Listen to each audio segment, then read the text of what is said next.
vamos a realizar 5 experimentos sobre rozamiento. Cada experimento va a tener una superficie diferente y un objeto que se deslice diferente.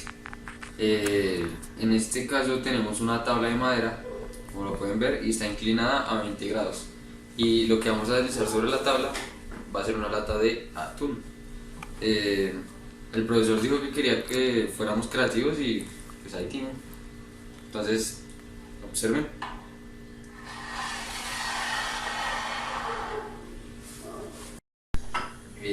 Bueno, continuando con el experimento, a continuación vamos a trabajar con una superficie que va a ser una bandeja de plástico. Está elevada a 30 grados y lo que vamos a utilizar para el objeto que vamos a utilizar para hacerlo es una botella de whisky.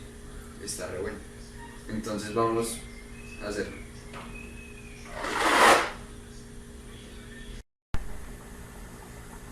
Bueno, continuando con el experimento, eh, la superficie con la que vamos a trabajar va a ser un teclado que está con una elevación de 40 grados y lo que vamos a deslizar por el teclado va a ser una pastilla de chocolate. Observen.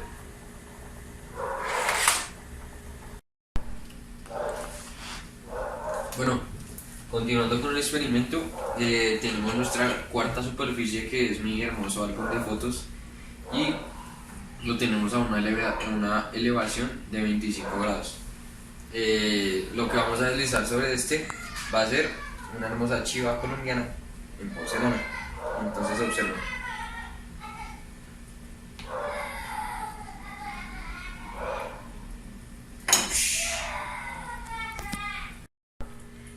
Bueno, ya para acabar con nuestro experimento de rozamiento, tenemos una tableta, la arranqué del baño y tiene una elevación de 45 grados.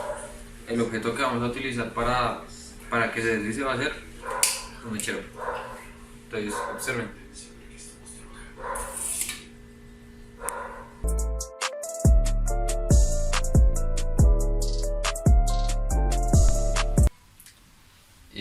Bueno, para continuar con el experimento vamos a hacer una explicación de cómo hacer la realización de los cálculos, ¿sí?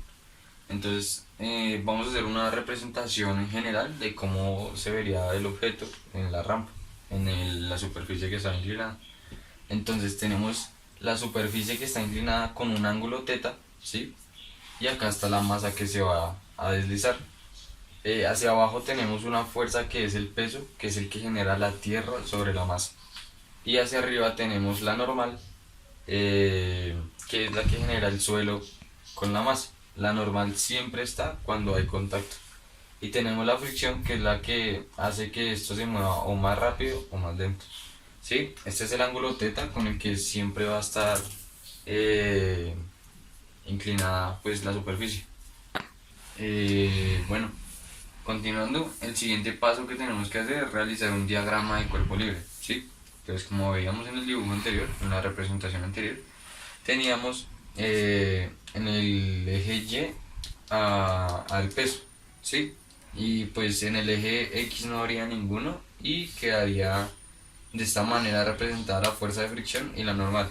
Entonces, ¿qué se hace en esos casos? Se voltea un poco el plano cartesiano hacia la izquierda, ¿sí?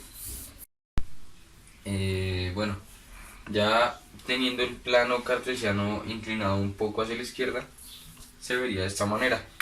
Entonces, como podemos ver, la fuerza normal estaría hacia arriba en el eje Y, la fuerza de fricción estaría hacia la derecha en el eje X y el peso quedaría de esta manera. Entonces, ¿qué hacemos con el peso en esos casos?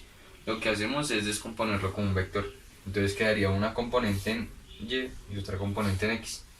Para poder representar esas componentes de una diferente manera hay que tener en cuenta el ángulo teta que se forma acá, que es el mismo ángulo que tiene la rampa en la elevación que tiene en cada tiro. Entonces, como podemos ver, este es el cateto adyacente a teta y este es el cateto opuesto a teta, ¿sí? Entonces, según las funciones trigonométricas, podríamos determinar que el coseno de teta sería el cateto adyacente, que sería mgy, sobre la hipotenusa, que sería mg.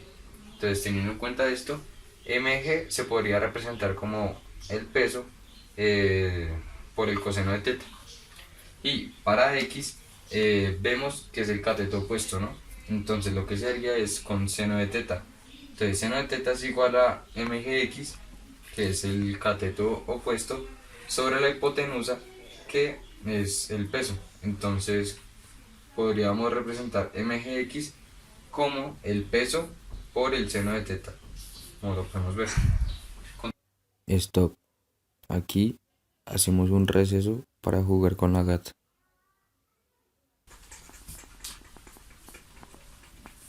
Se lo comió, se lo comió.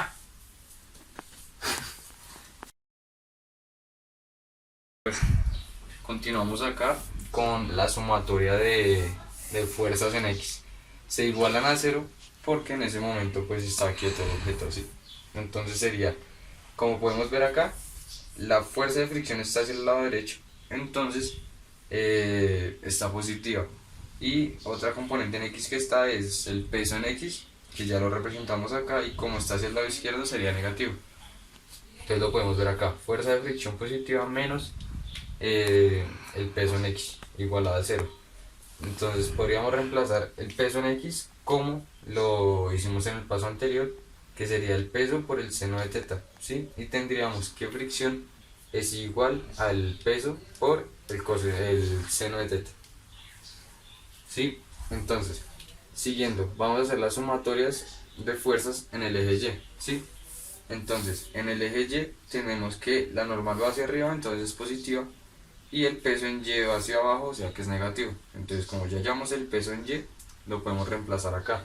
Sería la normal menos el peso en Y.